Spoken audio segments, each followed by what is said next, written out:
Cageside with John Morgan.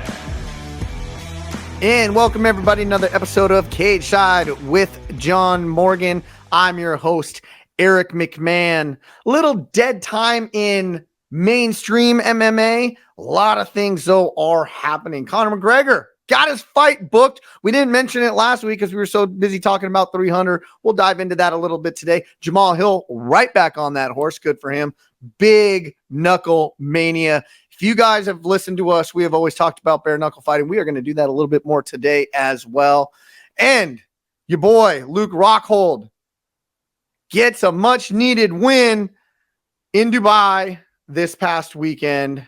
To break it all down with me, MMA should be MMA Journalist of the Year every single damn year.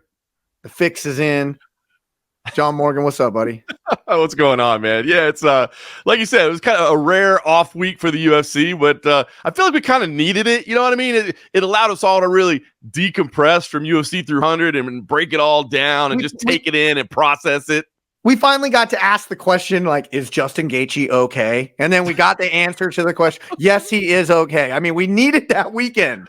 I'm telling you, we needed it because you know how this sport moves, man. There's no off season in it. There's no time away. And it just goes straight from one news cycle to the next, from one event to the next. So we got that little pause in the schedule, and now we get back to work. But like you said, man, even when there's not a major UFC event happening, there's still lots of stuff happening around the sport of MMA.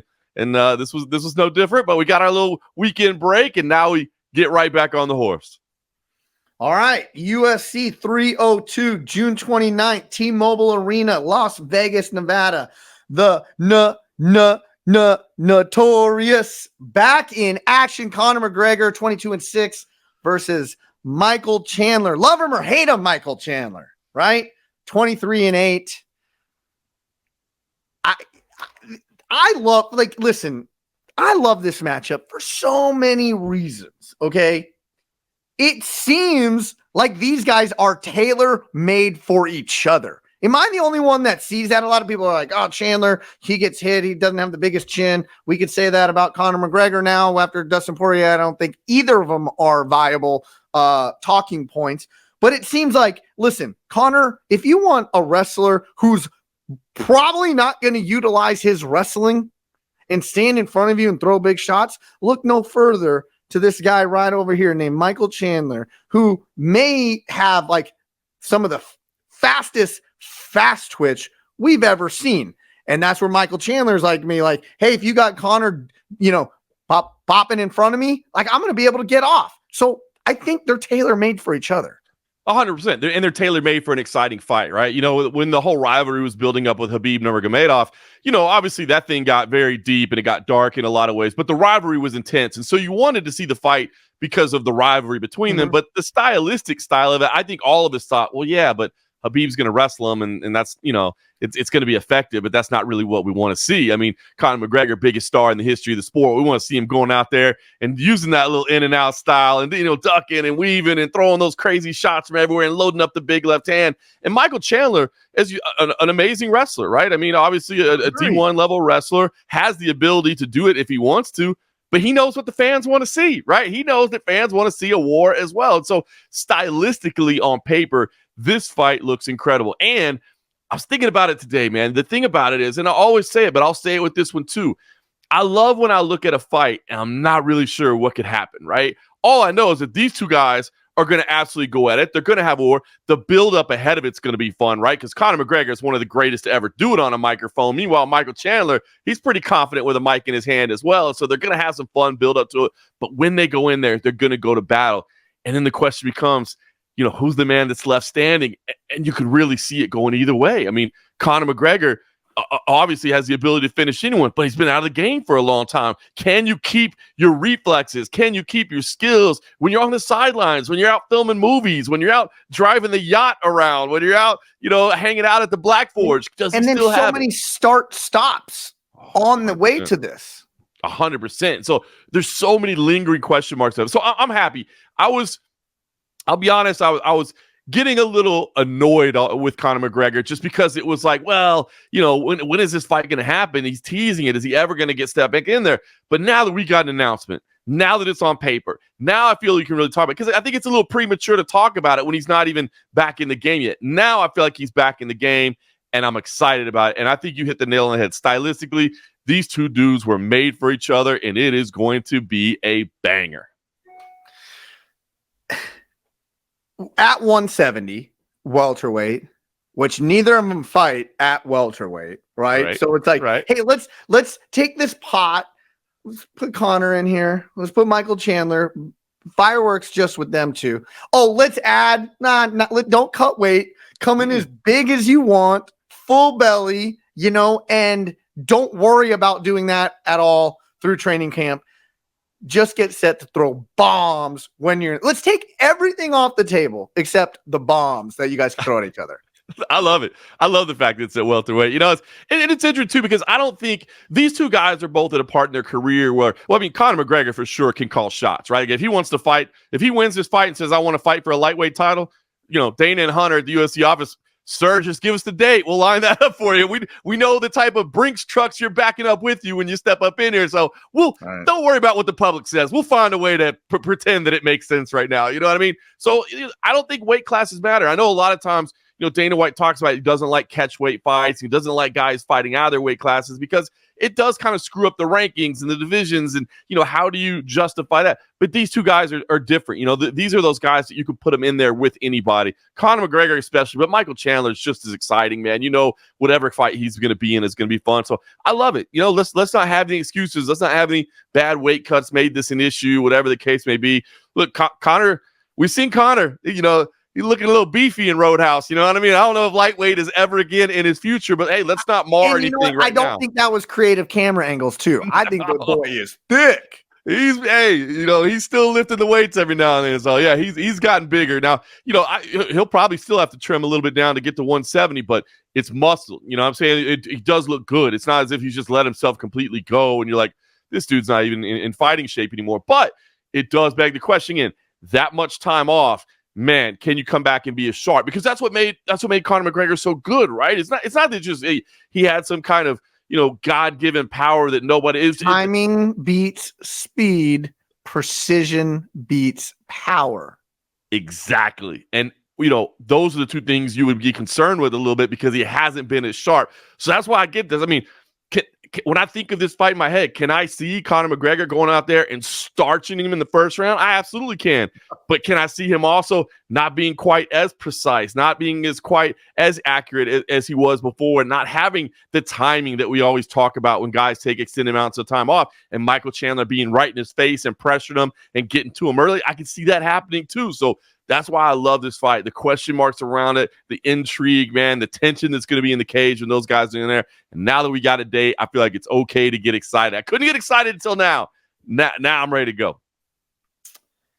Now, Dana was very non-committal, had been for a while. Yeah, we're talking to Conor. He really wants to fight. But then he'd also throw out lines like, I don't know how motivated he is. The guy's worth $1 bajillion. Why does he have to get out of bed to do this anymore? So with all that being said, and Conor's a fighter, right? Let's not mistake that. He is a fighter. He will fight people, even if you're an old man in a bar who doesn't want to take a shot, right? He's going to fight you. He'll hit you. But with all that being said, I don't think the motivation isn't there, but the dedication is the question, right? And I say that he is a big boy, right? He started at 45. Now he's going up to, now he's going to be at 70. He's carrying all this muscle, right?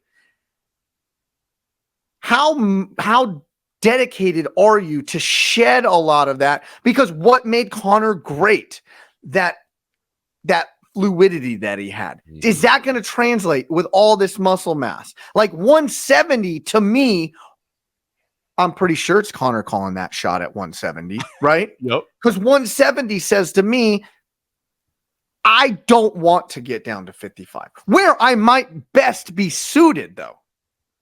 That's interesting. That's a really interesting question, and you always wonder what the reasoning is behind it, right? Because for Conor McGregor, I can see him wanting to be a 3-division champion. Hey, I win this, then I want my welterweight title shot. I want to make my place in history even more secure. I made the champ thing happen, but now there's been other champs. It's not just me anymore. So let me go win 3 weight classes because nobody's done that. So I think that, to me, I think is probably more so where his reasoning is. Now, I haven't heard him say that directly. I think he could get down to 55. I think he knows it'd be a lifestyle change and it would be a commitment.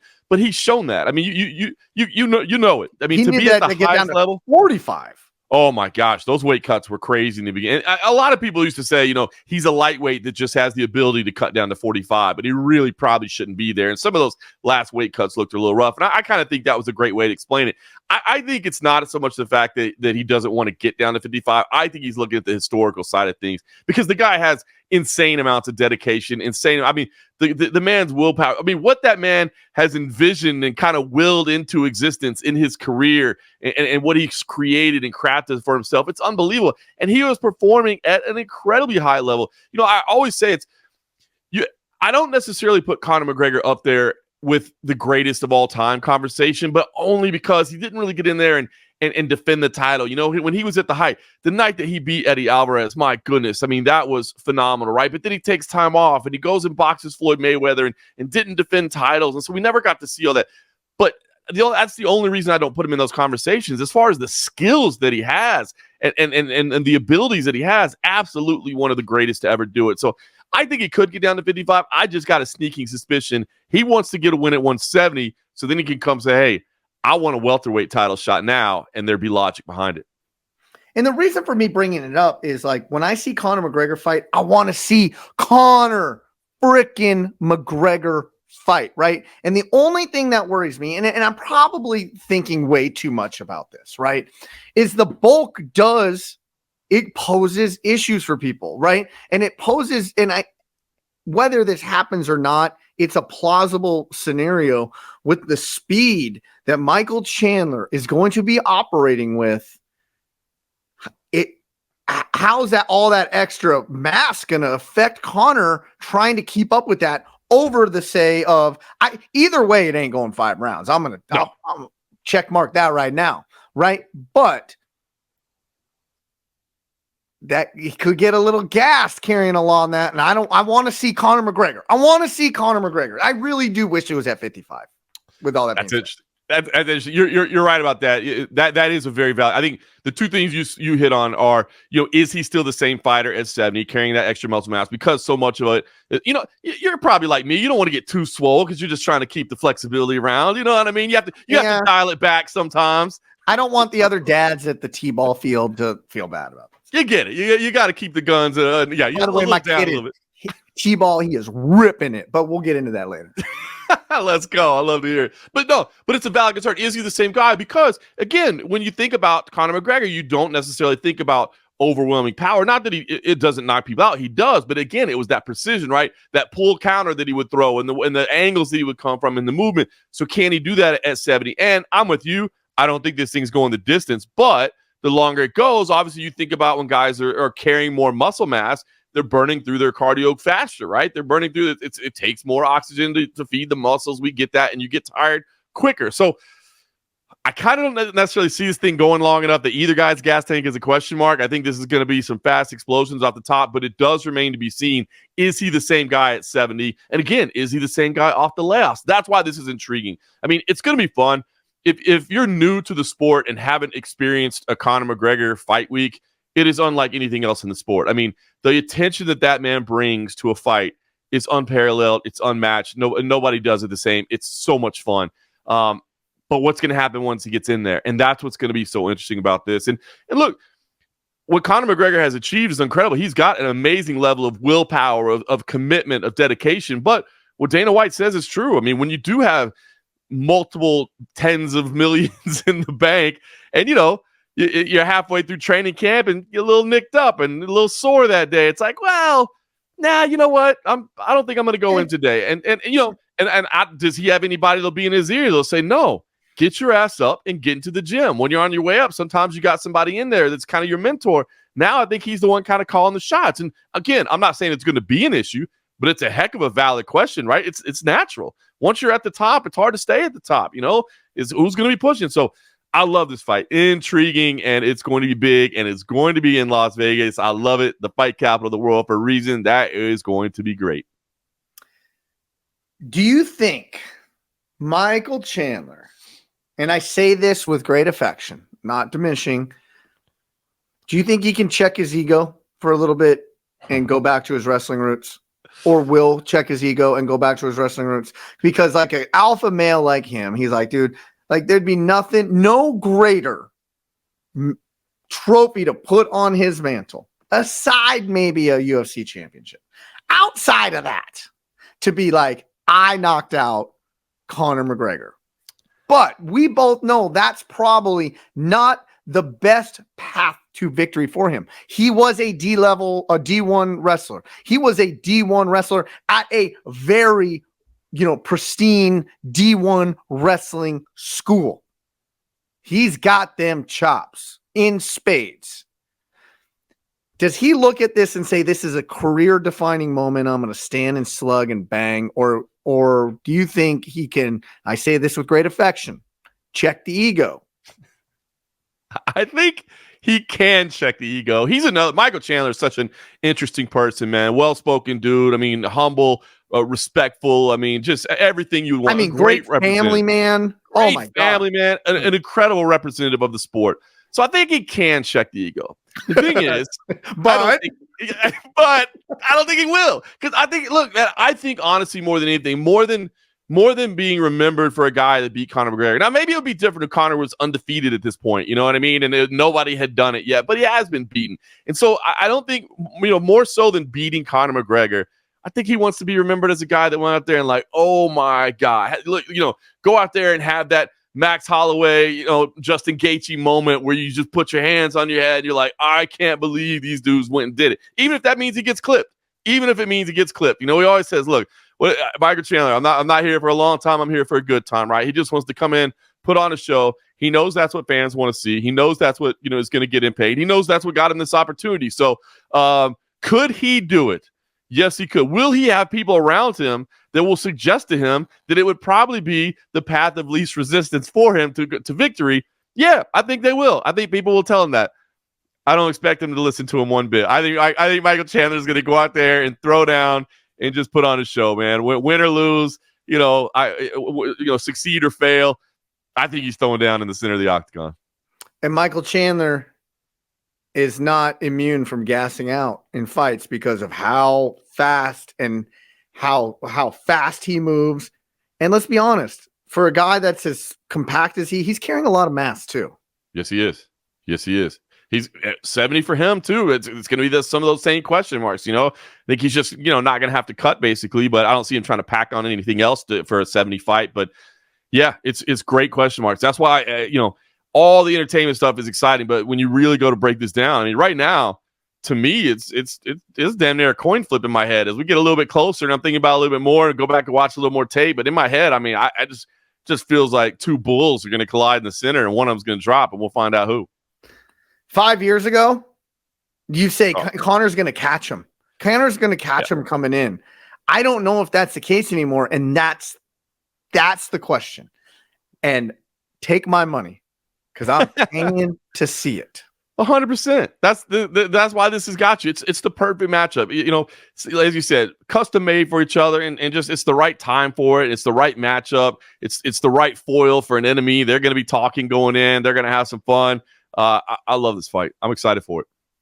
Well, on not the undercard, but I guess the undercard. It's not the prelims. It's on the main card, but Jamahal Hill. Yes, that Jamahal Hill, former UFC lightweight champion who had to vacate only for Lex Pereira to then get the title. They squared off at 300, loses by knockout, is on that right back on that horse. Listen, he talked a lot of game. He had a lot of bravado, but what you cannot question is this man's dedication because he is back on that horse. On the main card of 302, June 29th, the Conor McGregor undercard, or on the main card of Conor McGregor. That same card, Jamahal Hill, 12-2, right back on that horse, meets Khalil Rountree, 13-5. And I'm telling you, this is a dangerous fight for Jamahal Hill. So, man, credit to him for taking this fight. If I was advising him, this is not the fight I advise him to take. 100%. I was when I heard the fight announcement, I was a little bit surprised. Number one, surprised at the quick turnaround for Jamahal Hill, but as you said, all the respect in the world for it. But he has every right to go home and lick his wounds a little bit, heal up, and I know he got paid for that last one. He was sure to show some people at the club he was having a good time with his money. So he deserved every right to take some time off and heal up a little bit. It's interesting because we talk about the danger of quick turnarounds from knockouts. That wasn't the worst knockout of all time. It was kind of the one big shot, and he was kind of out on his feet as he went down.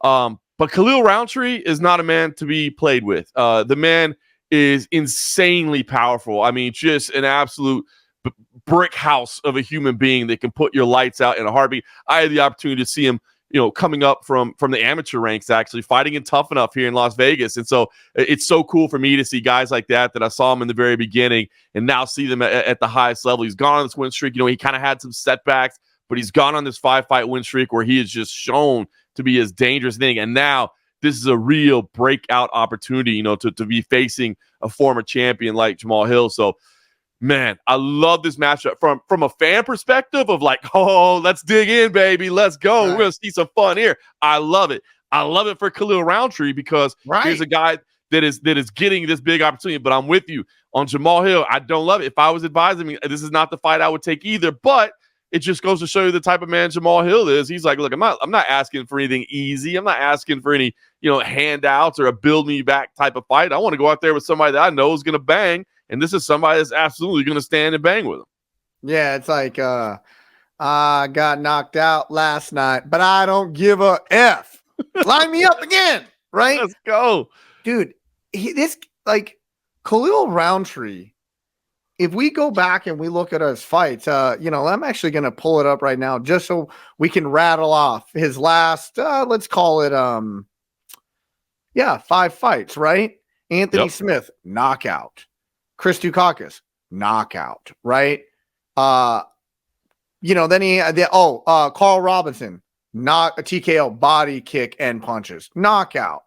Bukakis, TKO, leg kick. Yeah, this is another guy who packs massive power and who's going to stand and bang with you. Yep. One-shot knockout power in much the same way that Alex Pereira is. Nasty leg kicks, which you didn't really see from Alex Pereira in the fight because it unfolded so quickly. But, not the same frame of a fighter. He's much more compact and just, muscles on top of muscles on top of muscles versus kind of that leaner frame of Pereira. But the danger and the weapons are there. And again, a breakout opportunity for Khalil Rountree.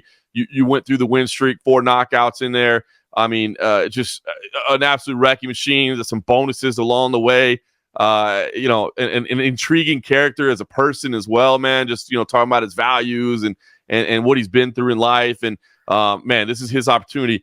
I love it for Khalil. I don't love it for Jamahal Hill, but I'm not saying it's not a winnable fight for Jamahal. And again, Jamal's built different. I mean, a lot of these guys are built different. Me, I'm like, hey, can I get the easiest fight you can find me in my rebuilding? And preferably somebody that's going to try to wrestle me because I just got knocked out and I don't want to face another dangerous striker. But Jamal's, hey, man, sign me up. I'm back in there. Love it. He's a guy who puts his money where his mouth is. And I love that. And I respect it, and I think he came off looking probably not great through all the promos through 300. But, with a guy with the supreme confidence in himself, or at least needing to show that, he did what he had to do. He main evented. He got paid. He took the L, his first L in the was it his second L in the UFC? But listen, you coming back against this guy, tough fight, short turnover. And let's not forget Khalil Rountree. He has completely reinvented himself. I don't know who he was with before, but then he goes to Tiger Muay Thai, starts going out to Thailand. His first fight back, he basically folds a dude's knee in half, right? And then it starting to starch people. Can we say tailor-made fight again? Yeah. It is. I mean, for the fans, it's perfect. Yeah, it's I've been a little frustrated seeing the fallout around Jamahal Hill because, I have seen a lot of people like, he got kind of cocky, didn't he? And then you got shown. But it's like, man, I mean, listen, it sucks to say, but it's the truth. In fighting these days, just fighting and winning isn't enough, right? Like, you got to be a little marketable. You got to bring it. You know what I mean? It was like, look, he made that press conference entertaining, right? He brought the little doll out and he had marked it up and that sort of thing. He made the build up to that more entertaining than it was. He we need that. We like that entertainment side of things. And then to flip on him afterwards and be like, shouldn't have been talking, should you? Like, come on, man. That's what we want to see. If he'd have come in and been respectful and just said, listen, just excited for the opportunity. I respect Alex Bejeda as a contender, but I feel this is going to be my night. Nobody likes that. You know what I mean? It's like, you got to go out there and sell it and stir the pot a little bit. So, Jamahal Hill did that. And I love to see him getting back in there, man. I really do. Again, it's not the fight I would advise, but it just shows you the type of heart and character that he has. And if he goes out there and gets a big win, I think this is going to be a fun fight. Tailor-made, as you said. It's, what's probably tough too, and it's probably even another reason why you'd say, Jamahal, why are you taking that fight, is if he beats Khalil Rountree in this, I don't know that Jamahal will necessarily get the respect that he probably deserves. I mean, Khalil isn't a huge name yet. You know what I mean? If you've watched him fight, he's scary, but he's not a massive star yet. So, I don't know if Jamahal will get the respect that he deserves if he wins this fight, but look, he's getting paid. He's putting money on the table for his family. And so, got to respect him for getting out there and doing it, but it's dangerous. And again, as a fan, you got to be all in on this fight because it's going to be fireworks too. Yeah. I mean, if you didn't say, if I didn't express how much the McGregor headlining it versus Chandler was take my money, dude, I'm throwing it down on this one too. With that being said, this past weekend, Luke Rockhold, that Luke Rockhold, former middleweight champion of the world, UFC, phenomenal jiu-jitsu practitioner, goes to bare knuckle, doesn't fare as well. It says, maybe this ain't the sport for me, but he tried it, man. Hats off to him. Well, he did run into a complete nutcase in Platinum Mike Perry, and nutcase in the greatest way possible. In the best way possible. Yeah. Goes to karate combat, and I'm telling you, with the way this guy kicks like a mule, this may be the perfect landing spot for Luke Rockhold. In his karate combat debut, he knocks out Joe Schilling, former kickboxing world champion, with a check hook into round 3. Just a fun blood sport type venue arena with the, you can't move all around that well. I'm telling you, I watched it. I was thoroughly entertained. Thoroughly. Yeah. Karate Combat does a good job, man. They, as you said, they fight in that unique surface, the pit that they have, and they pick these, insane locales to do it. They take it in crazy spots around the world. They've got, different production elements in there, and they're just trying to do things different. And it's a striking sport. A little bit of ground and pound has been added into it. 30 seconds? Exactly. So you got the chance to work down there and try to get the fight finished that way. Or they bring you back up. And Joe Schilling, as you said, I mean, this was a real victory, but I think you hit it nail on the head too with this, and it might be a good landing spot for Luke Rockhold. The bare knuckle fight, number one, as you said, fought Mike Perry, who has become the face of bare knuckle boxing, and he's just for all the right reasons. His fighting style, his promotion style, everything about him. Crazy. That's why. Crazy. You can list all the accolades. It's because he's crazy, John Morgan. It is because he's crazy. That's a crazy-ass sport. But when you think about what made Luke Rockhold so effective as a mixed martial artist, it was the kicks that he had and his incredible ground game. And then he goes and does a sport in bare-knuckle boxing that has neither of them available. And so I think a lot of us, I know me personally, I didn't understand that move. I was like, this just – not that he didn't have a chance. He's a natural bigger man than Mike Perry, so I'm not saying that. But it seemed like a weird spot for Luke Rockhold to go, and he's since come back and said, I don't know that this is a sport for me, but karate combat might be the right spot for him, man. And because he can use those nasty kicks he has. He does have good hands. Can't flex the grappling, but they do some grappling competitions every now and then in karate combat too. So who knows? This might be the perfect spot for him. And this was a big win. And I think it's important to say over Joe Schilling, a guy, it's not like they just found some tomato can off the streets and brought it in to get Luke Rockhold to win. Joe Schilling was a game competitor as well. And Rockhold went out and got it done. Yeah, I mean, amazing. Joe Schilling has amazing kickboxing. He's also really great in a bar. If he's walking by somebody that flexes on him, he's really good there too. He'll light you up on that, man. That is a crazy viral clip. Ooh, if you haven't seen it, go look it up. All right. Well, the man that Luke Rockhold lost to in bare knuckle, Platinum Mike Perry. And I think everybody's favorite BKFC fighter, Platinum Mike Perry. This weekend, KnuckleMania 4 4-0 BKFC, 14-8 in MMA, takes on Thiago Alves, 2-0 in bare knuckle fighting, 23-15 in MMA. These guys square off inside this squared circle in BKFC. And you know what? I am thoroughly looking forward to this because Thiago Alves can crack. This dude can crack, right? And a lot of newer school MMA fans look at Thiago Alves as being like, oh, he's a guy kind of flamed out in the UFC. Like somebody like me or John Morgan, we remember his come up. This dude they called him like the Muay Thai wrecking machine at one point, right? He was amazing. Go watch Flying Knee Knockout of Matt Hughes if you need to be reminded or you didn't know. So I'm thoroughly entertained by this fight, or excited, shall I say. Yeah, I love it as well. And you're right, man. Thiago Alves. I mean, look, I for one thought he had a really good chance of beating George St. Pierre back in the day, right? I mean, going into UFC 100, again, it's one of those things that, yeah, you're right. If you didn't live through it at the time, you might not understand it. But I know I wasn't alone in that sentiment as well, thinking this was one of the biggest challenges George St. Pierre had faced up to that point. And look, and Thiago Alves has remained around the sport. Obviously a big part of American Top Team, and has found his way into the coaching ranks as well. And so he's helping the younger fighters. He's become, a bit of a leader around the gym and helping bring those people up. But he's got back-to-back wins in BKFC, and you're right, he can absolutely crack. He's kept himself in phenomenal shape over the years, and I love this matchup as well. This is a great headliner. Mike Perry, again, has become the face of sport. I mean, look at what Mike Perry's done in bare knuckle. I don't know if people might not realize this. Since he left the UFC, he has not lost. He's got 5 wins in a row. He's beat Eddie Alvarez, Luke Rockhold, Michael Page as well, MVP. That was an incredibly entertaining fight there. So 5 and then let me bang.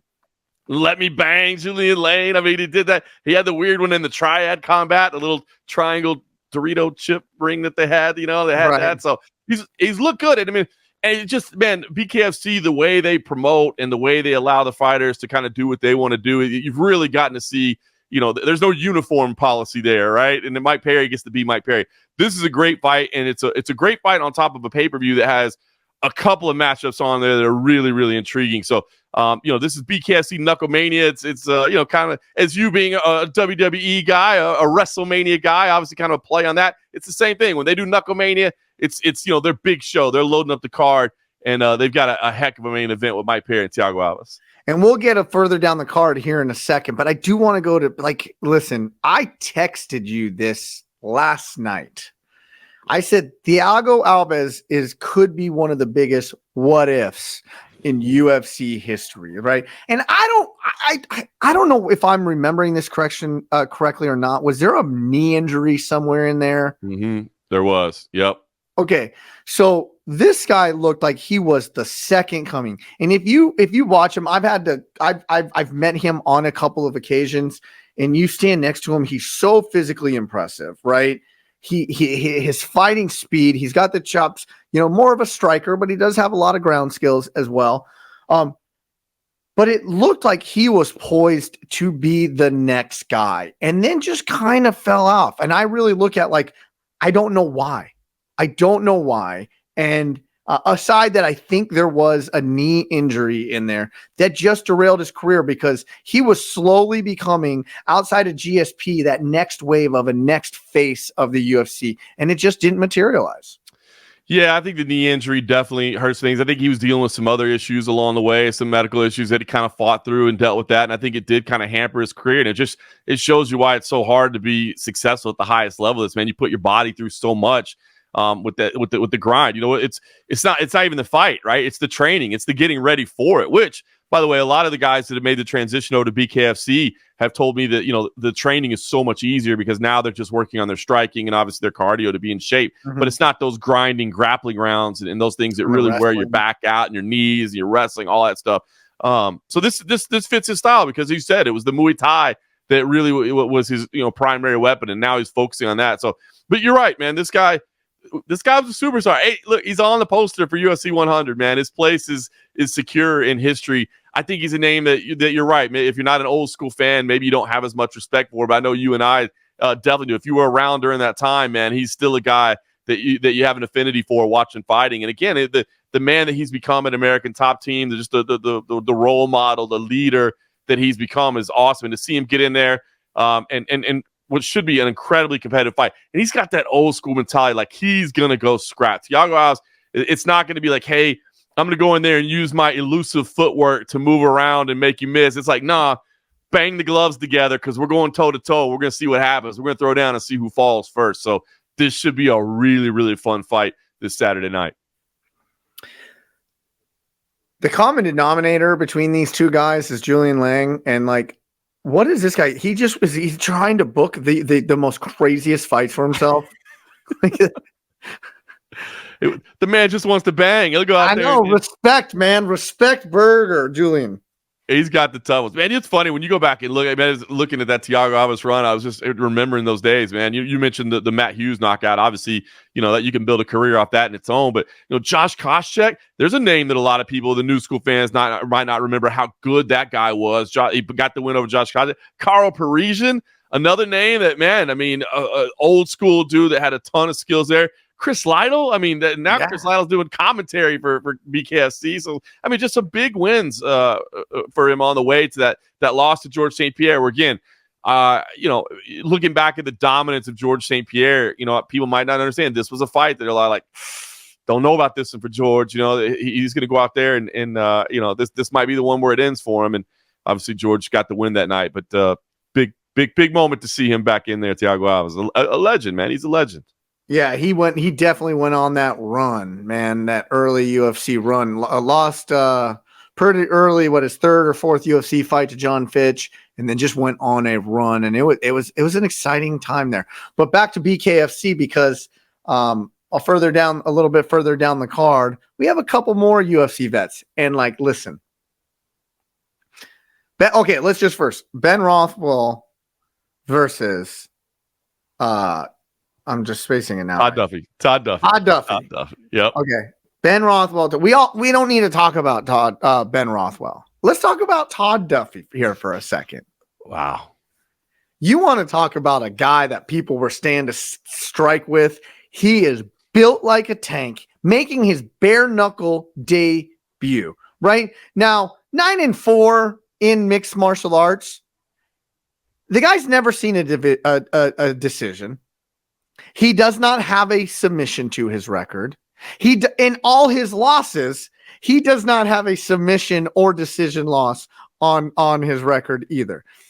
So one thing is going to happen here, everybody. Somebody is going to get knocked out. And go back, Todd Duffee's, I still remember, I was in a bar, Todd Duffee's UFC debut, 7-second knockout. Hey, walk out there, bam! And then I remember his second UFC debut, beating a guy from pillar to post, takes a clean right hand, lights are out, right? And that's kind of Todd Duffee's career, right? Yeah. Mike Russo was that comeback they had. As you said, he was just absolutely dominant. That's one of the greatest comebacks in UFC history. Yeah. If you want to fire up the UFC Fight Pass this weekend and watch the 7-second debut, and you talk about Thiago Alves being a guy that, look, Todd Duffee was a guy that I think people thought had the world in his hands, man. He was like 24 years old, chiseled Adonis, heavyweight, athletic, big knockout power. And as you said, had that 7-second win, then comes out and pillar to post is the right way. I mean, just absolutely dominating the fight until he was clipped.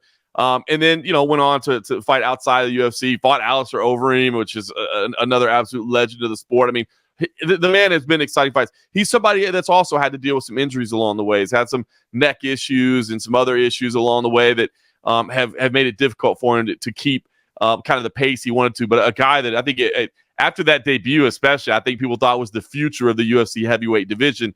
And now he's fighting in BKFC. And Ben Rothwell, legend. I mean, 20-year veteran of combat sports. Incredible what his accomplishments are. But bottom line is, one of these dudes is going to sleep. Like that's just it. And I know they'll be happy to tell you that's what it is. I mean, they get it. They understand why this matchup was put together. I mean, two of the hard-hitting, biggest heavyweights on the planet in bare knuckle. Great matchmaking. I'm just going to read Todd Duffee's stat line or his wins and losses right here.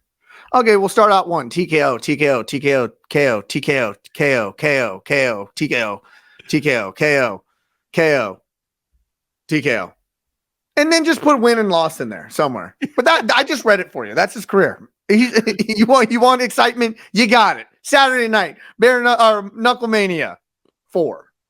They got it, man. BKFC. This is going to be a good lineup for him. And, going up against a UFC lineup that's a little bit of a less, massive fight night. Obviously, the Apex cards are smaller. So, I mean, this is bare knuckle. They're going against the UFC, but it's them putting on their top level premium product. It'd be like a UFC pay-per-view against just, kind of a run-of-the-mill type fight night event for the UFC. So an opportunity for them to really get some exposure, perhaps some names that should be recognizable in there for you. So those two matchups right there are worth the price of admission as far as I'm concerned. No, but and there's always going to be somebody else that shows up. I mean, BKFC events, they may be a little bit bloody at times, but they're always going to be exciting. So, like I said, those two matchups alone for us MMA fans, that's worth the price of admission right there. If you don't like blood, this might not be the card for you. But if you like blood and you like watching humans punch each other in their face, this is exactly the card for you. I was having a conversation with a work colleague, another Grind City media personality, and we were talking about MMA, and he's like, yeah, I just don't like watching that type of stuff. And I go, it's all right. Not everybody can be an alpha male. Well done, sir. Well done. Hey, world needs betas too, bro. It's okay.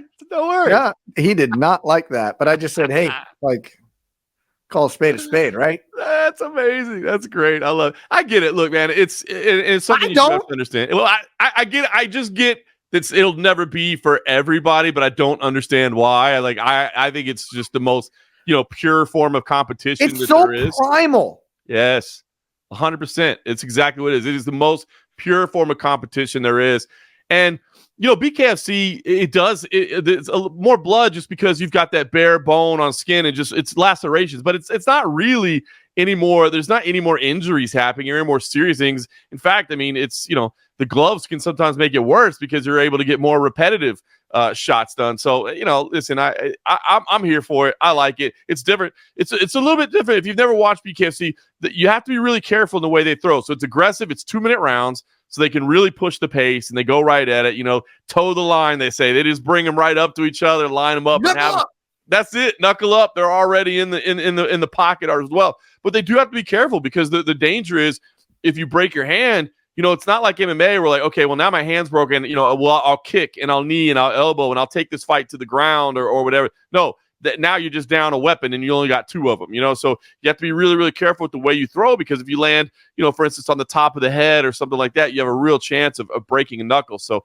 it's an exciting sport. It really is. And again, these are recognizable names and they're getting an opportunity to go headline. I mean, again, happy for Mike Perry and Thiago Alves and Todd Duffee and Ben Rothwell is just going to be. Oh, wow. This is in Los Angeles. Mm-hmm. I just assumed it was in Florida.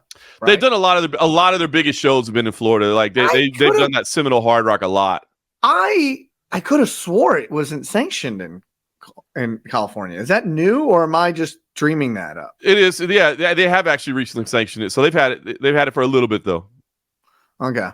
Yeah, I was overhearing a conversation about that one being one of the places they weren't sanctioning and they didn't want certain referees working, MMA referees working bare knuckle shows for whatever reason. And but true. Hey, good, it's sanctioned now. So, but they move forward. Yeah, they move forward with that. So this will be a big one in LA. It'll be a big one for them. Sound good. All right, what you got going on this weekend? Not much, man. I'll be at the Apex. Obviously, not the again, as I said, not the biggest card. Mateus Nicolau, Alex Perez in the main event, flyweights. But hey.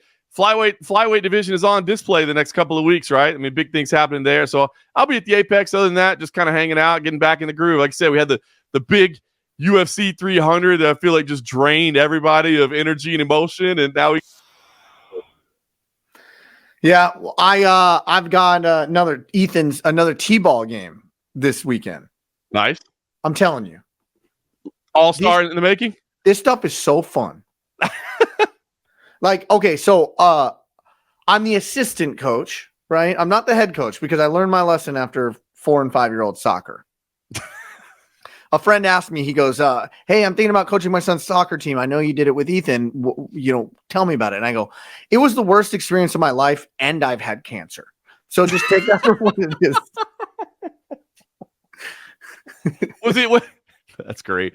My son was climbing. That's an amazing line. Is it? So what is it? Is it the trying to keep the kids in order, or is it dealing with the insane parents? No, the kids at that age, it's like, they're like, I don't want to play. Like the game's going on. I don't want to play. My son was climbing the chain link fence, trying to get out of the park while the game's going on. He was supposed to be, and I turn around, but like in baseball, they can all focus on one thing. It's a little bit better, but I'm going to tell you, I'm going to brag on my kid right now. And I wanted him to we didn't do a lot of practice because I wanted to just see him organically, like whether he got the body mechanics of it or not. If he picks it up, this kid is cracking, man. And it's so much fun, but he plays first base. And so I'm out in the field, like making sure all the kids are where they're supposed to be. And I'm like, where's Ethan? Ethan, damn it. Where is Ethan? And since he's played first base, he's in the opponent's dugout hanging out with them during the game. That's amazing. Kids I had awesome. no idea how long he was in there for. But I just decided to go out and hang out. Just go inside and go hang out with his friends over there. They were showing each other their hats, like their different team hats. Like it was just fun. But hey, go T-ball Braves, man. We got another game this Saturday. Looking to go 3-0. They don't keep score, but I do. So you're like, we know what the score was. Yeah, dude. Ethan's batting 1,000 right now. 1,000. 1,000? Yeah, he is just cracking this ball. He's like one of the only kids, like on the first swing, it's like boom, solid contact. It's really cool. But then once he's in first base, he's just like, he'd rather play with the dirt. That's amazing. That's a great story. Crazy, but it's fun. Is he just a natural? Is this gonna be a sport? I mean, are we calling up Major League Baseball now and telling him to get ready? I don't know because my heart's still really set that he's going to just absolutely love wrestling. Yeah. That's what my heart is set on. Right. And, I'm not getting him into wrestling yet because I keep him in like gymnastics, like once a week. One, because he really enjoys gymnastics, but I subscribe to the Russian philosophy as well. 100%.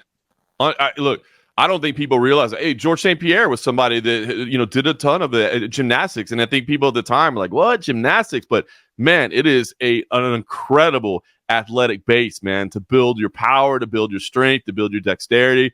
So I applaud you for that, man. Much respect. If you look at the Russians, they don't get kids into wrestling till like 7, 8, 9, like later, because they like even the ones that they're going to earmark as like, this is going to be the next Karelin, right? They make them take gymnastics up until the point. Then they're like, okay, now we're going to transition you into wrestling, just because you learn body awareness. You learn how to roll over a shoulder. You learn how to get up from certain positions. You learn how to roll through. You learn all these, it becomes instinctual for you. Whereas like you have to learn it in wrestling. If you already have that instinct in you, bam, you're just flying through the ceiling. That's awesome, man. That is good for you, man. I didn't know that's how the Russians did it, but they certainly had their share of success in wrestling. So following their program might not be the worst idea. And they may have been a little saucy too, but who knows? Right? Yeah, I was going to say, how far of the Russian program are you going with? Are you not that part? Like, son, come here. Just got to give you this little shot in the butt real quick. Don't worry about it. It's part of the program. I'm like, hey, all the parents, look over there. No, absolutely would never. Like, bro, they'll never think to test my 8-year-old. This is awesome, right? Oh man, but yeah. So, anyways, that's what I got going on this weekend. I'm gonna be watching KnuckleMania. I'm excited for it. So, anyways, with that being said, for John Morgan, I'm Eric McMahon. Enjoy the fights.